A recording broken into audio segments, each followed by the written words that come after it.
All right, we're doing the lightning round here for OPO Insights. I'm here with Faith Hilterbrand from Lifeline of Ohio. And Faith, what is one thing OPOs need to stop doing? OPOs need to stop focusing solely on the donation process. Sounds counterintuitive, but we need to take a look at what are all the other impacts in that process. And what do you think is one thing OPOs should start doing? Considering the experience for everyone involved in the donation process. Donor families, communities, hospital partners, their experience should be the driving force of our work. And what is one word or phrase you think best describes this work? Empowering. Empowering. Wow. Every day, this work reminds me of how important showing up for yourself and for your colleagues and for the people you've never met every single day. Well, we're going to unpack all of that and more in this awesome interview we have coming up. Hey, it is Sean from RPG. Thank you for tuning in to OPO Insights. And today, wow, are you in for an amazing time because you're going to get to hear from Faith Hilterbrand from Lifeline of Ohio. And if you don't know Faith, she is the Director of External Partner Relations at Lifeline of Ohio. She leads the hospital development, family services, and funeral home and coroner teams. And she is a strategic thinker. She's someone who's always looking for new and different ways to think about things. And part of the reason for that is because her background is not clinical. She does not come from the world of nursing or, working in hospitals. She comes from something different, and she's going to tell you about that in the interview. And I think that helps shape her thinking in ways that are going to be really useful for those of you listening to just hear some different points of view. But Faith is also super involved with NATCO. She is one of the members of the board of directors in 2026. She's been a part of the conferences. I've seen her at the pre-meetings when I've gone there. And, she just does so many amazing things. And you can find all of her details and contact information in the show notes. But I also want to mention Lifeline of Ohio. I've known this organization for a long time. They are really amazing people. They're in Columbus, Ohio. I know there's a lot of OPOs in Ohio, so if you don't know Ohio, you have to keep them straight. They're the one that's in Columbus. And Columbus is a cool place because, it's where Ohio State University is. They're fanatical fans there. But Columbus, when I was a kid growing up, was a place that we would go because we lived in Dayton, which is just down the road in Ohio. And Columbus had two things that were really, really exciting to me. One of those was the original Wendy's, which is not there anymore. I think they tore it down. The other was this incredible children's science museum called COSI, which was a hands-on museum. I'd never been to anything else like it at that point in my life. And I think the fact that Lifeline of Ohio is situated in a community that has just so much of an emphasis on academics and learning and science and all these things makes them, a lot of the people there really focused on new ideas and thinking positively about innovative things. And there's so much to learn from what they are doing. And you're going to get to hear many awesome takeaways from Faith. So grab a pencil or a pen and a piece of paper. You're probably going to take some notes and enjoy.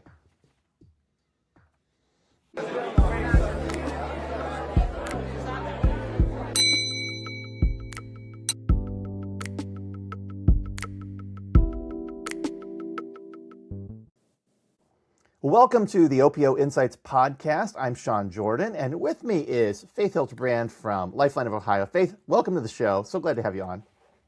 Thank you so much. I'm so excited to be here and appreciate all you do, Sean. Thank you. And I know you and I were just talking about how we both are, kind of recovering from being a little under the weather. So if we sound like teenagers, who are still kind of working our way through changing our voice, that's why. But we're getting there. We are getting there. Boy, to be a teenager again, that's a long time ago. I've got teenagers living in my house now. I having taught those, not your teenagers, other teenagers, yes, I can appreciate that time of life. Well, let's talk a little bit about how you got started in the world of donation. So what brought you into this world? Because I know you had a background that's a little different from a lot of people that come into the donation industry, organ procurement industry.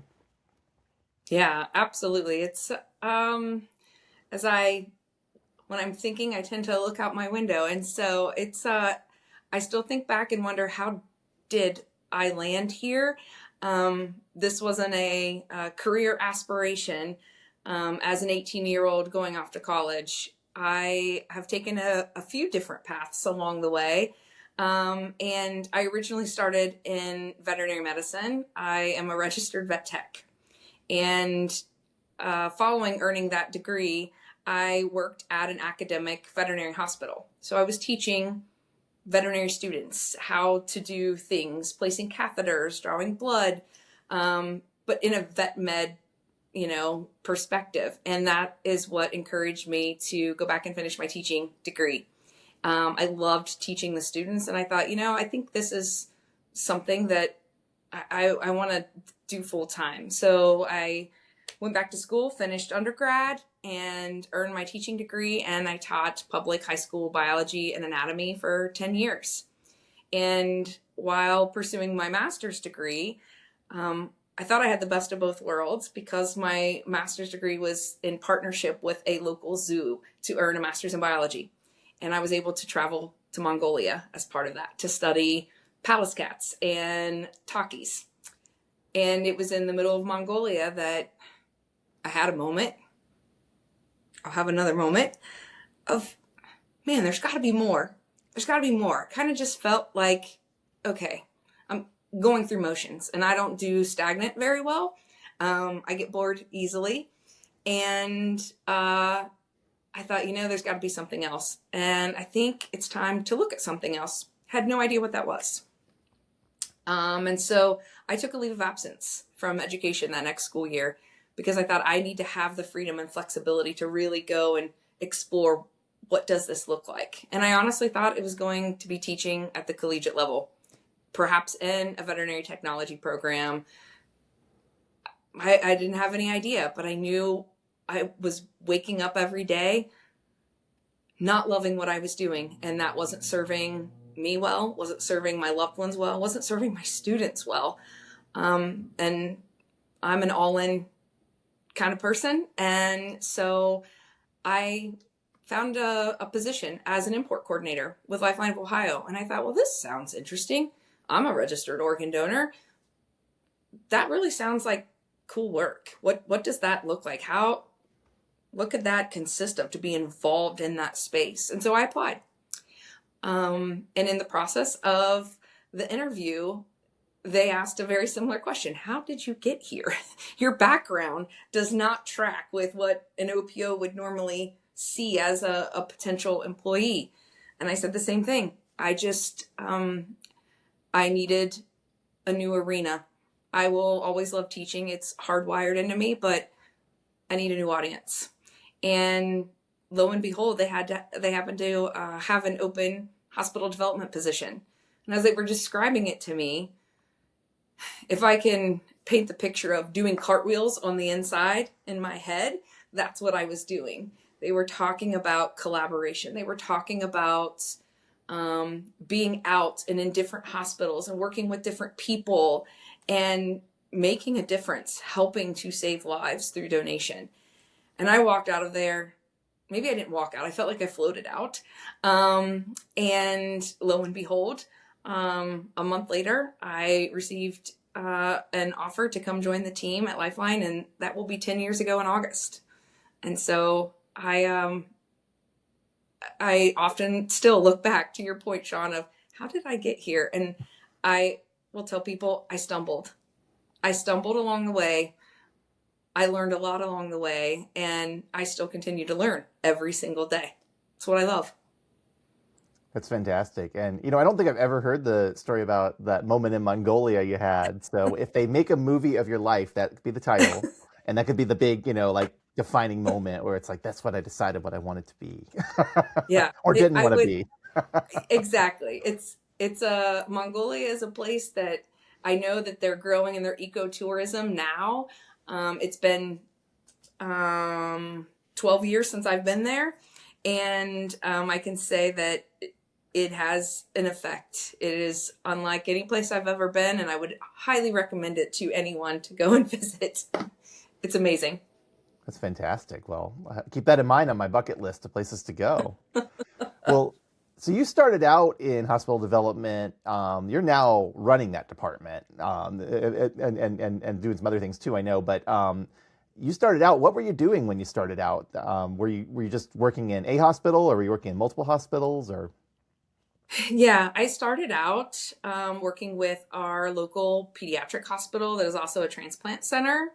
And I had a few other more rural hospitals. Again, new to the field, I knew nothing about what this industry was, how to do this work, how to build these relationships, how to influence change in these hospitals.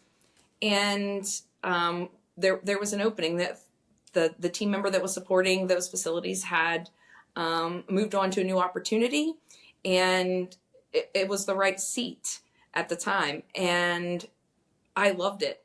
I not many people, I think, get to start working with a pediatric hospital, and anyone that has, that they are a unique partner to support. And I loved every minute of it. They welcomed me with open arms, and it was fantastic. And then I grew up in a small town with one stoplight.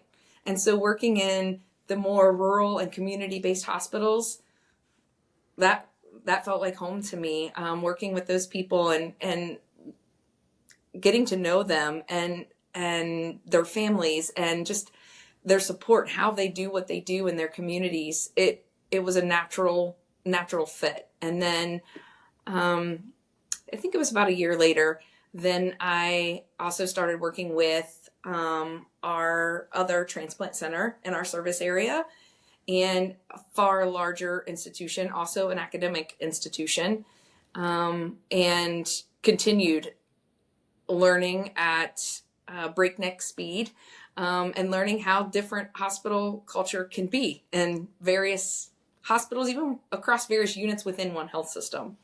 And so I think I'm trying to remember the timeline now. It feels like yesterday. And it was a few years before I started the step into leadership.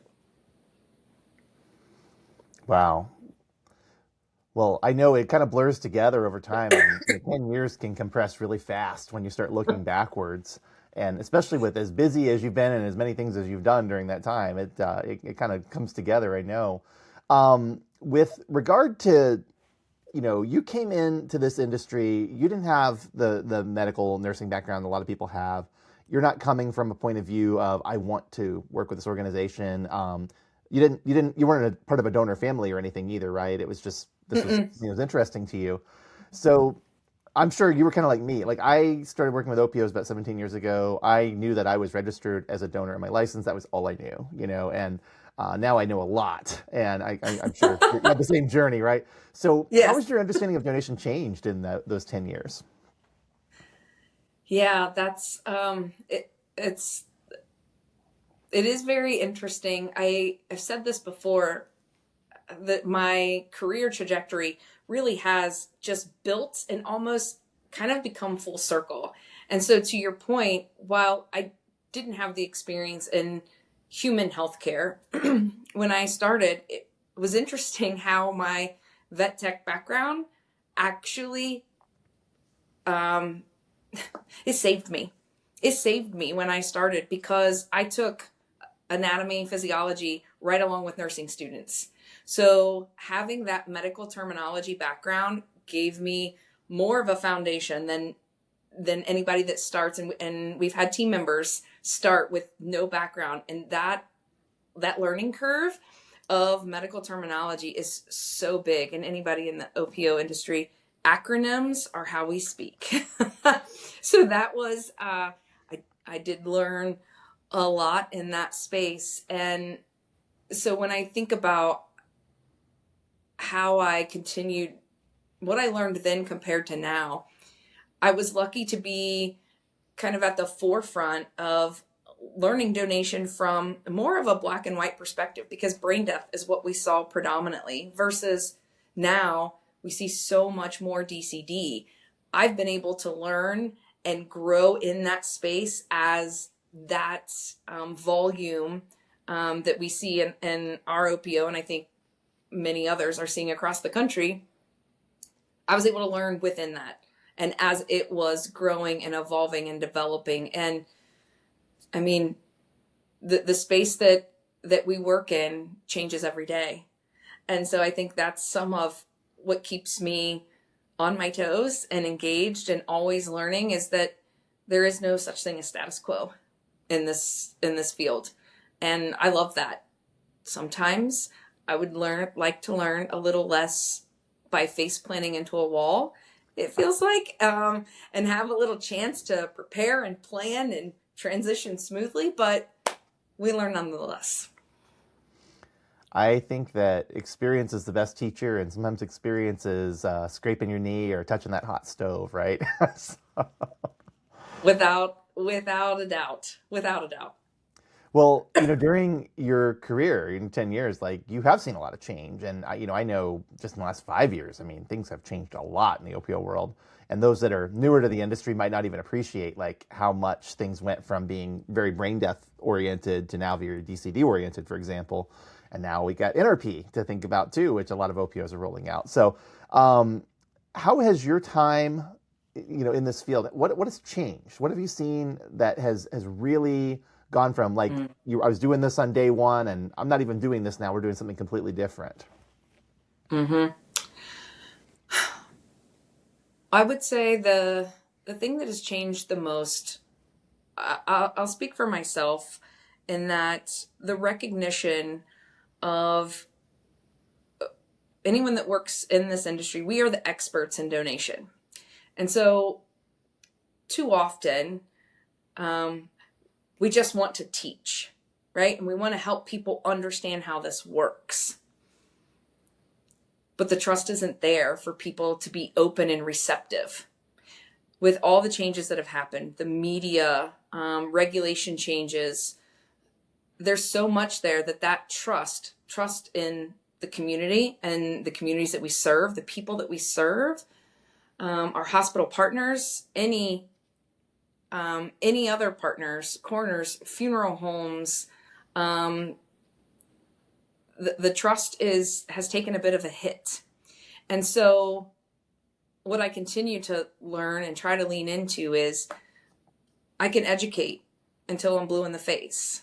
But unless there's that trust there, that's not going to land. And so I read something recently, something to the effect of, when you're trying to talk someone through something, you will inherently feel, if you're trying to talk them through something without taking into account their emotions about it, you will inherently feel resistance, hesitation, diversion, because again, you haven't addressed their feelings, their emotions about it. And Sean, you spoke to this in one of your articles around, that's what we hear OPOs continue to say, well, if everyone just understood our process, but we have the feedback from specifically hospital partners, and I would say based on media stories, we can gather that from families as well, is that, okay, but you're not seeing us where we are. You're not meeting us where we are. You're not taking that into account. And we've got to get to the root of that first and address that and make that priority, because then that adjusts. How do you provide that education? That's teaching 101, is assessing your audience. What do they need to know and how do they need to receive it? Totally. And can I jump on my soapbox for a minute? So yeah. If you're going to buy a car, right, like, you don't need to know how the car works in order to want to buy a car. What you need to know is that the car is reliable enough to get you where you want to go. And you might want to know that it's comfortable enough, or that it has the features that you want, or that it's safe enough, or all these other things, right? But you don't need to know how the engine works. And that's the problem that a lot of folks have when they are in, especially in a very detailed process, is that they're interested, they're captivated by what they know, and they want to share that with the world. But what the world really wants to know is, how does this benefit me? And so, I often am coaching folks in the OPO world to think about that. That's the emotion that really matters, is, how does this benefit me? And if you can't articulate that before you try to tell them how it all works, they're going to tune you Right. out. They're not going to listen at all. Yeah. Yeah. 100%. And again, trial and error. I have learned this by face planning. I have misstepped. I've put my foot in my mouth. My parents would attest to the fact that I am someone who has to learn things the hard way. And so I am at a stage in my life I can acknowledge that, and I'm trying to do better in that space. But I think you're right in that um, everyone that works in this industry is so proud of the work that we do, and they're equally here because it is fascinating work. It is fascinating. Medicine, science are cool. It's amazing, and how that helps save so many lives and helps heal people every single day. But someone who doesn't do this every day, they don't have that context. They don't have it. They don't. But what they do need to know is that we are hearing their concerns, and they want this to work well too. And here's how they want it work. How they want it to work well. Okay, now we have some line of sight, and we can get alignment and work toward that end goal together. And I think that that is so crucial to success. And when I talk to folks like yourself that have been doing this for a long time, that have been successful and work in the hospitals, they are able to communicate not here's what we're going to do, but here's where we're going together. Here's the journey we're about to take. And here's where I need you to help. And here's what we're going to do. And that is such a different story than just here's the process we're going to follow. And very often when I talk to people that are encountering resistance in hospitals, a lot of times it's because they cannot articulate that journey in a way that really specifies, here's how we're helping. Here's what we're doing to benefit the donor who wanted to give this gift, the donor family who is going to benefit from this process, even if they don't look like it right now because they're having a bad day. Right. The recipient is recipients, I should say, because there could be up to 8 recipients from an organ donation, right? And so the recipients are going to benefit. And if we're just looking at this right now, it's uncomfortable right now, but the journey is often uncomfortable to get us where we want to go. And I think that the people that can articulate that are the ones that are successful, especially when they've taken the time to build relationships and to get to know the people that they're working with, to understand their temperaments, to understand what their triggers are, all of the things you have to know to be able to work with people properly. And when I've seen failures happen, it is very often because the coordinators don't take the time to do those things. They don't take the time to care about the individuals that they are working with and partnering with. And so they get the same kind of results you would expect from that they're met with indifference, they're met with hostility, they're met with, just get out of my face, I don't want to talk to you, kind of attitudes. And that's not going to get you very far. No, not at all. And again, it goes back to, again, what are someone's feelings about this? Where are they right now? We have to, so much of the work we do is so time sensitive, and it is so regulatory bound that it can become very task based, and it's leaving out that human component. And at the end of the day, none of this works without the entire ecosystem being in alignment. And so if we can address that human component first to get that alignment, then we can work toward achieving those tasks, because the task list may be different, but they can be met together and in coordination. Totally true. And let me ask you, since you have the teaching background, there are probably times where you were teaching something that students didn't want to learn. You had middle school, right? I mean, it was that time where, you probably had things that they did not care about at all, and they were letting you know. So how did you get around that? How did you make sure that they walked out of that classroom actually learning something? Well, again, trial and error. That is kind of my MO. And it took a lot of learning and how to be reflective. Again, if that felt like that did not go well, round hole square peg. And so I really think that it was, okay, how is this going to resonate with them? What is current in their life? What is present for them? Again, teenagers, with them. What's in it for me? And how does this relate to me? Trying to teach about cell respiration and photosynthesis, and those are really complex processes to teach about, and they may never plan to ever utilize that again. Okay, but I know that we need to understand this because this is a part of our learning objectives. And so trying to find a way to make it resonate with them in a way that is fun to learn, is engaging, that they are learning from each other. I every year change things up. Again, oh, I tried this last year. Well, let's try that this year. And I spent a ton of time in the planning space. I loved that part.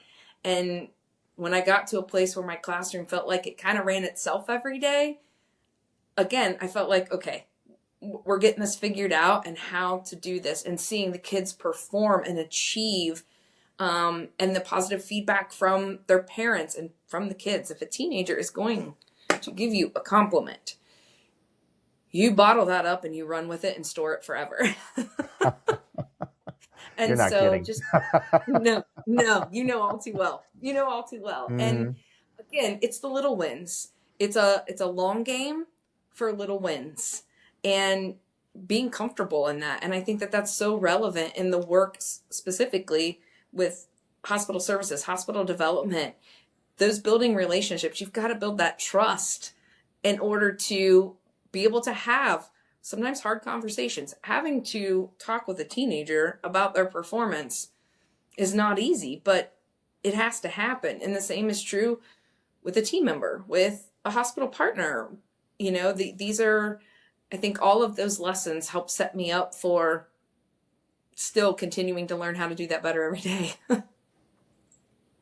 For sure. And I think because you have an education background and also, as well as your biology background, that you're able to maybe see this a little bit differently because you have had to be in those situations and figure it out. And even if it wasn't, your forever job, you did it for a while and you learned from it. I'm in the college classroom, and which is a very different kind of environment.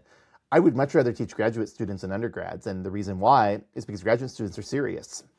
They're qualified. Yes. They come in. They know stuff. They can contribute to conversations, and they're a part of what you're doing. But undergrads, they're just taking a required class. They don't want to be there. They don't see themselves ever using this information. It's kind of like photosynthesis, right? But in order to engage them, you have to make them, understand that I don't really care if you want to learn this. You need to learn this, and we're going to try to make it engaging enough that it's at least at some point going to come back in your brain, and you're going to be like, "Oh, I'm glad I learned that." Well, I feel like with the hospital partners, a lot of times they are eager to learn things, but they're busy. They're serving patients. They're taking care of people that are really sick and who are possibly going to die without any prospect of donation. And they've got to be there for them, and their attention is scattered in a million different directions. And so educating them, sure, you can go to symposiums, you can go to grand rounds, or you can go to those education and training sessions if you have them, but you have to be able to talk to them in 1 or 2 minutes and get across what you need them to do, and be as effective in those 1 or 2 minutes as you could be in a 30-minute symposium discussion. So how do you make that work? How do you focus that knowledge and that information into those 1 to 2 minutes? Well, the 1 to 2 minutes is, when it's hard for me to focus on that when I'm thinking that 1 to 2 minutes is part of a bigger strategy. And so that strategy has multiple fingers for how to leverage that 1 or 2 minute that you get with, and again, with a physician, it's going to look different than it is with a nurse, and it's going to look different with that hospital executive. And so building out that strategy to maximize each one of those sections. Well, this sounds really selfish. What do I need out of this physician today? What do I need out of this hospital executive today? What do I need out of this person? Because again, every relationship is a lever. They are lever pullers. One person is not going to be the solution to improving what the donation program looks like in one healthcare system. It's about your network and how are you leveraging that network? And so when I think about drilling down to that very specific 1 or 2 minutes, it's because I already have a map of all of the rest of those 1 or 2 minute conversations. And so oftentimes with the physician in particular, depends on what happened on that last case. Is it an outcome? Is today that? Has the unit navigated a lot of loss lately? And it's just a check-in. How are you feeling? How are you doing? It's been heavy here recently. Maybe you know that their significant other maybe just had a baby, or who knows what you know about them. Again, leveraging that relationship, because physicians, like any other human, puts their pants on one leg at a time, and helping them feel seen is something that I don't think I've ever heard a physician say they appreciate, but I've also seen that the next time I pass them in the cafeteria, I'm going to get a hi. Or I'm going to get, how's it going? How did that last case go? What were the outcomes of that? How's that family doing? They're building blocks. Everything is a building block. You're so right. And, you said something very insightful. So I want to go back to it. And that was that you're thinking about in that exchange, what do they need? And that, I know that sounds like something a sociopath would say, right? But actually, I'm the most empathetic person that I know. So if I'm saying this, like, you can take it to the bank that it's not a sociopathic kind of idea. When you're talking to people, that's often what they're trying to figure out when you first start talking to them is, what do they want out of me? Why are they paying attention to me right now? So if you can articulate it up front, hey, I'm here to check in on you. I know it's been rough for you. I just wanted to see how things are going. Yeah. Hey, we're going to be doing a case and we really need your help. And I wanted to kind of walk you through what we're going to do. Or, hey, I'm just in the unit today passing out pens and wanted to make sure you got one. Whatever it is, saying it up front takes the tension out of some of the interaction, because then they're not worried that you're there to tell them bad news or to waste their time or any of those things, right? Yeah. That's an essential skill that I don't think is talked about or taught as often as it should be, because again, there's this rush to we need to get people to do the things we need them to do. We need to educate them. We need to make sure that they are on board with everything we're doing. But considering their needs is so important. And you mentioned if they had a baby or, maybe their pet died or, whatever. I mean, there's all kinds of things that can make them feel differently.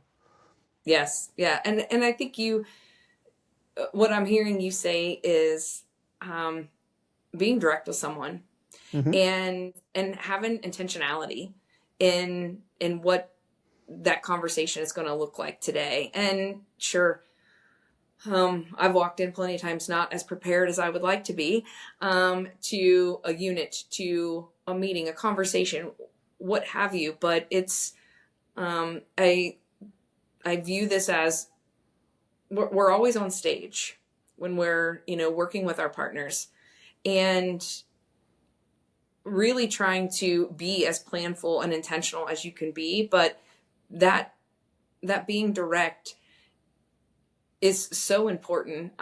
Sometimes it's a blessing and a curse for me. I'll be honest. And, but I think to your point, what I'm hearing you say is that it lowers that, okay, when's the shoe going to drop? When is there something else? And I'm hearing that as that feels inauthentic.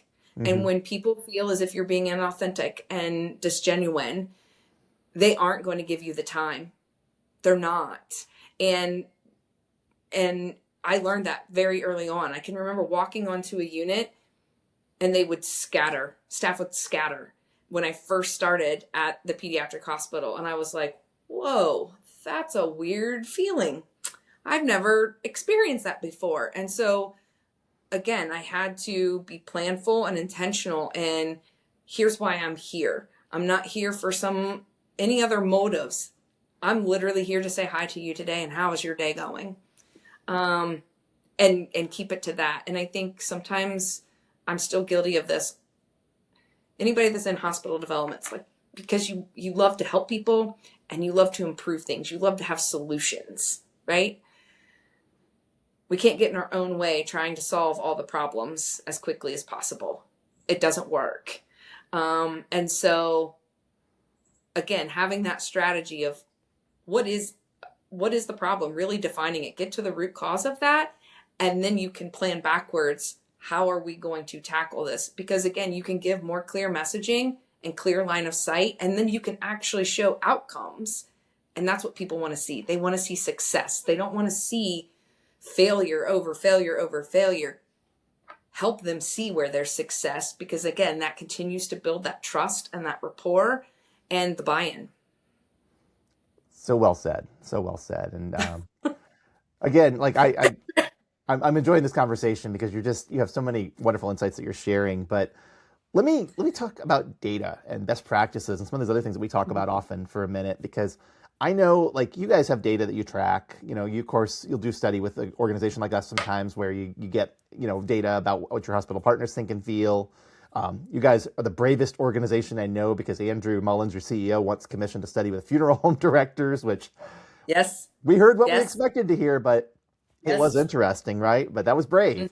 But when you're thinking about data or best practices, or what other people are doing, how do you use those to really help your team? Are you just kind of offering them as, here's what you should do, or are you able to systematize those and build those into what your team is doing? Yeah. Again, I feel like I'm using the S word a whole lot, strategy.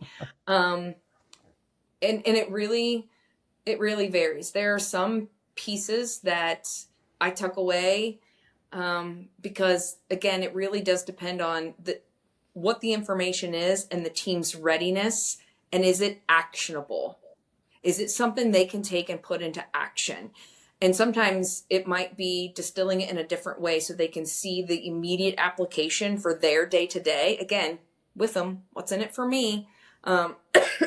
Because my lens is different. I'm looking at it from a leadership lens across multiple segments. And so it's a space I'm still really growing into. As much as my teacher brain would love to develop an entire curriculum around some of these strategies to help support our staff, sometimes it's finding works cited articles.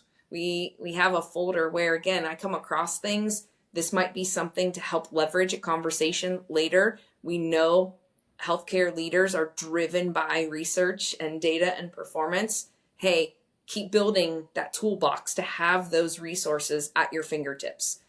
Trying to lighten that load for my team to have to go find those things, right? To how do we practice as a team, or maybe it's individually, on how to give a presentation. What does tone look like? What does presence look like? How are we storytelling? A friend had shared with me, I have the book over here, Stories That Stick. That really helped, again, because so much of what we do is telling stories, giving those examples, rather than trying to find that balance of, here's just numbers and data and it feeling very calculated and not personable, to having stories to support this actually does impact real people.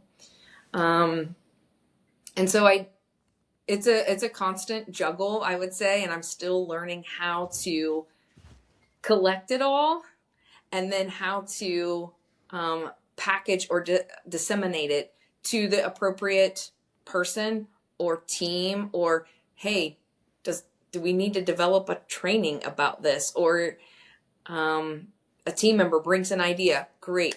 Let's have you share that with the team. That peer-to-peer interaction is so huge. And we try to work really hard to leverage our team, the people doing the work. I'm not doing that work anymore. You all are.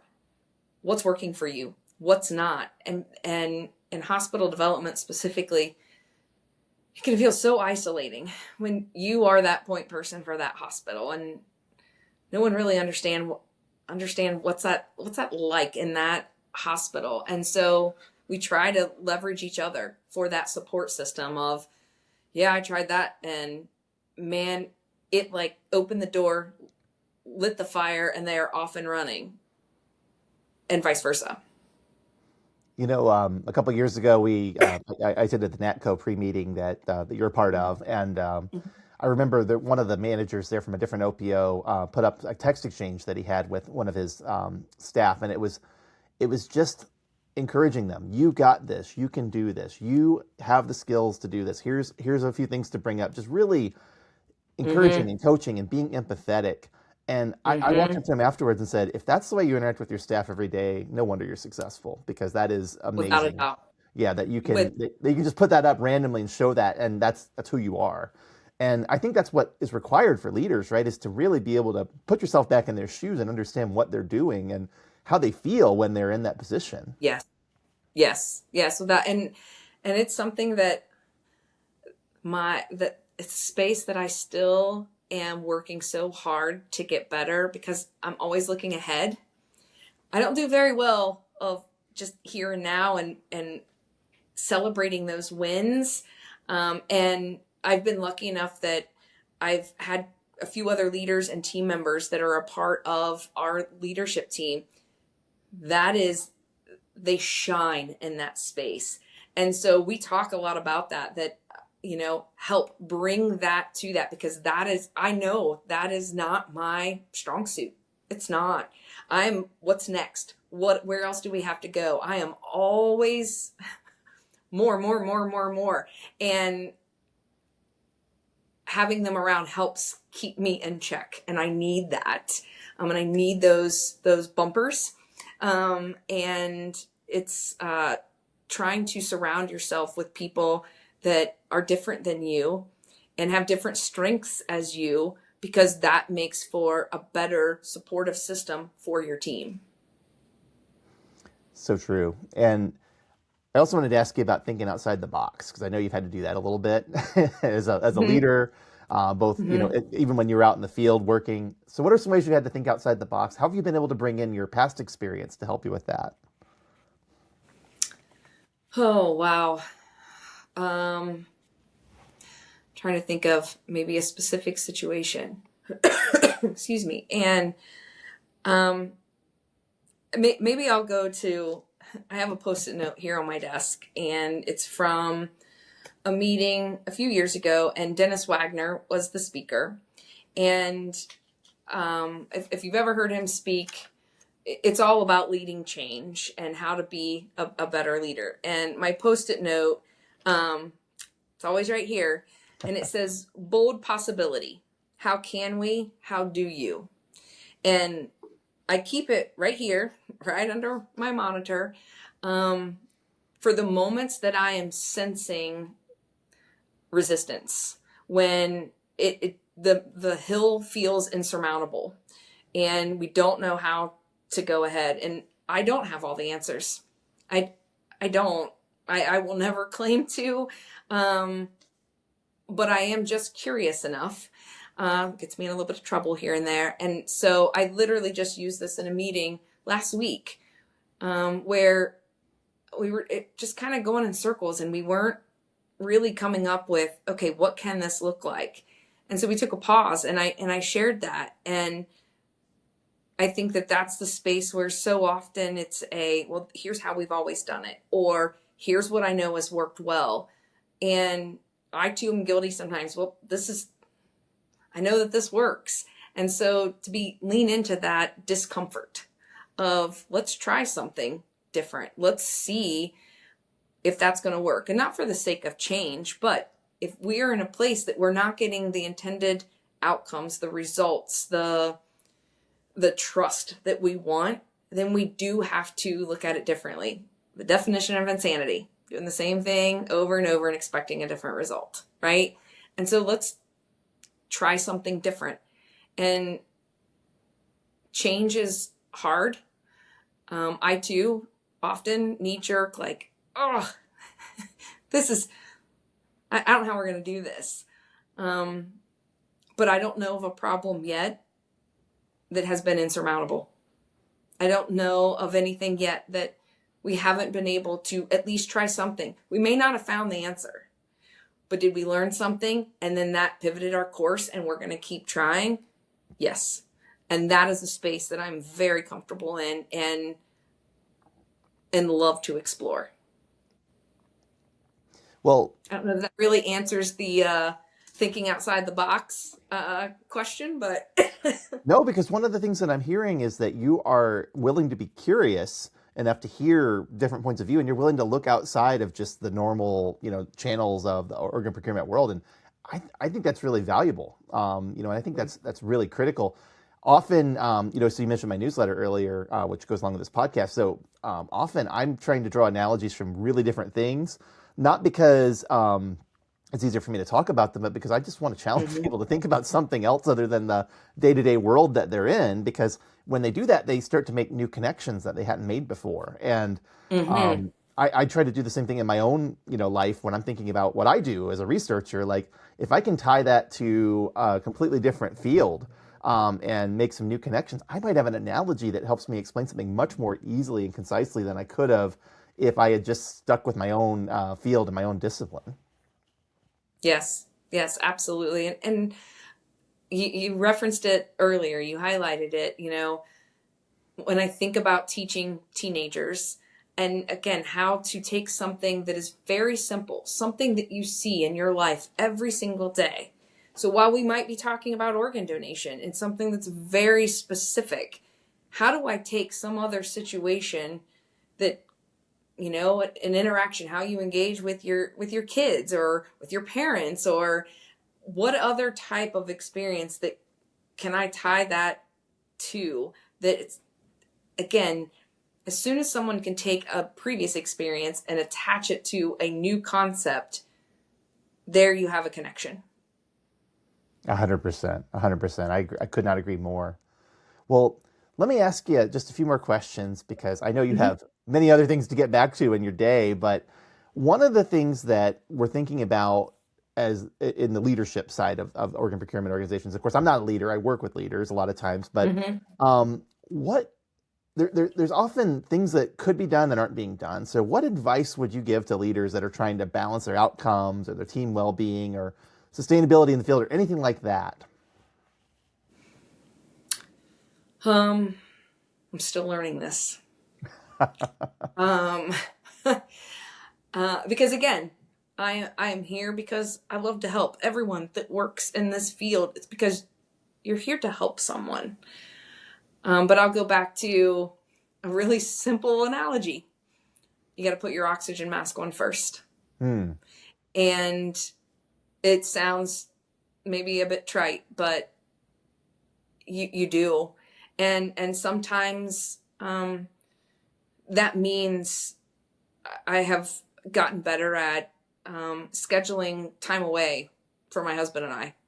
And so I can easily work all through the weekend because my brain is on fire. I love this work. I love it.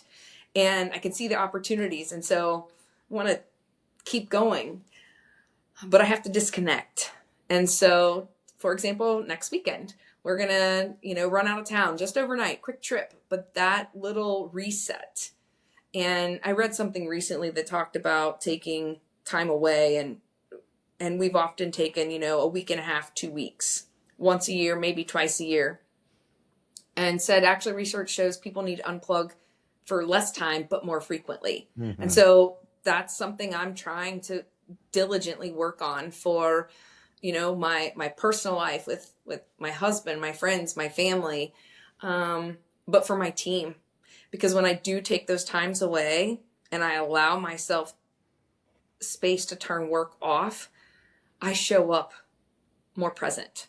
I show up more curious. I show up as a better version of myself. I can feel it. I can literally feel it. And I haven't received that feedback from my team that they recognize that per se, but I feel it in what I can then pull out of them because I am being curious. Because at the end of the day, they have the answers. I don't. My job is to help support the systems so they can put those answers into practice. And that's wonderful. Yeah, I think it's just that, and it's really hard to do. I would say that I'm also very, very blessed in that the leadership team that I work with, we have an incredibly high degree of trust, incredibly high. I can call any one of them. Before you and I hopped on this, I messaged I can't be interrupted for a bit. Can you handle this? Knowing I haven't looked at my phone since then. It's flipped over, and knowing we have an active case that's having some stressful dynamics, because I know that we are in tandem, we are in lockstep, and that gives me the freedom to take that time away and to step away, which is it's so important. And in this work, and I know that people that have been in this industry for far longer than me, they feel that. And that's one thing that I'm seeing shift, is that as the industry changes, that trust changes, the scope of work changes, I'm seeing the burnout rate happen faster. And so as leaders, that is an opportunity that we have. How can we help model and set boundaries, set bumpers to help our staff protect themselves and take care of themselves? Wow. Self-care is so important. It really is. And burnout is caused a lot of times by people that are working too hard, expecting other people to work too hard, and not regarding hearing their needs or their feelings. And everything we talked about today really points to, if you're going to be an effective leader, you have to listen, and you have to be able to hear what other people need and what they're going through. And you have to be able to tell them every now and then, go take a break, because Yes. you need one, and you'll be better when you come back, as you said, your best self. Yep. And I think Wow. most people, you just highlighted that so perfectly. Most people that are pushing themselves so hard, yes, it's because they want to do good work, but they also they have a perception that's what their leader is expecting. So to have a leader share that with you, to give you that permission, if you will, to create that space, to encourage it and actively support it. It's what saying it means nothing if your actions don't match your words. And so you better make darn sure that those actions match. And that is something I have received that feedback from team members that I've led. And what does that mean to them? And how do I better make my actions match my words?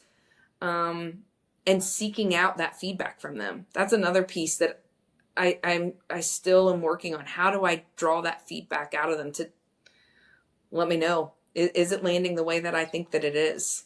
Because people don't always openly share that. And so how do we draw that out? Wow. Well, Faith, it's been such a pleasure talking with you. And I wanted to close just by asking you, in this discussion we've gone over a lot of topics, and I feel like so many awesome things have been said. I can't wait to see what we clip out of this episode to just show people, to get them excited about it. But what would you say are kind of our takeaways from our discussion today? Oh, wow. I would say be a human first. Be a human first, and show up for people, not with the expectation that they're going to show up for you, but show up for people because that's who you are. That is your own personal brand. And I have yet to find that doesn't serve my work well and my intentions well. And by doing so, you'll be curious, you'll be flexible, you'll be insightful and excited about change, because again, you're looking to improve people's experiences. And at the end of the day, I go back to the beginning of our conversation about what is different in this space, in this industry, and it's people's experiences. And that is based on every single conversation every day. Fantastic. Well, Faith, thank you so much for being on OPO Insights. Thank you. This was great. I feel like this maybe was my little Friday afternoon decompression, and left me on a real high going into the weekend about, yes, I love this. And you helped refocus that energy for me. So thank you. My pleasure. Wow. Thank you so much, Faith. That was a tremendous interview. I enjoyed it. I am sure that our listeners are going to take a lot away from it because you had so many incredible things to share. We really appreciate you being on OPO Insights. Thank you to you and to Lifeline of Ohio for all of the amazing work that you all do. And again, if you want to get in touch with Faith, and she will definitely be happy to hear from you, please reach out to her. Her information is in the show notes along with her bio, and she'd love to hear from you. I want to mention as well, we are committed to continuing to have on guests who are going to share these awesome, incredible insights with you every week. So check back next Monday for a new episode here of OPO Insights. And if you'd like to be on the show, we'd love to have you. If you work in the organ procurement world and you want to be on, let me know. We'd be happy to have you on as a guest, and we want to hear your story too. So thanks for tuning in. I am Sean at RPG. This has been OPO Insights, and we will see you next time.